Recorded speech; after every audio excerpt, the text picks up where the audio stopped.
रामकृष्ण हरी मित्रांनो, आज गणेश जयंतीनिमित्त श्री क्षेत्र हेऊर येथे श्री चिंतामणी गणपती बाप्पाचं दर्शन घेऊन आम्ही आता वाघोलीच्या दिशेने प्रवास करत आहोत. 50 ते 55 किलोमीटरचा आजची राईड होईल.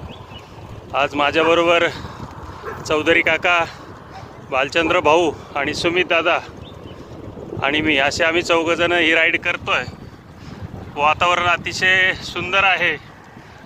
लवकर उठण्याची सवय केली तर निश्चित चांगला ऑक्सिजन आपल्याला मिळू शकतो आणि ज्या प्रकारचा व्यायाम करता येतो व्यायाम आपण करत राहिलात तर आपण निरोगी राहाल, तंदुरुस्त राहाल आणि तणावमुक्त आयुष्य जगण्याचा प्रयत्न करा. आनंदी राहा. रामकृष्ण हरी. रामकृष्ण हरी.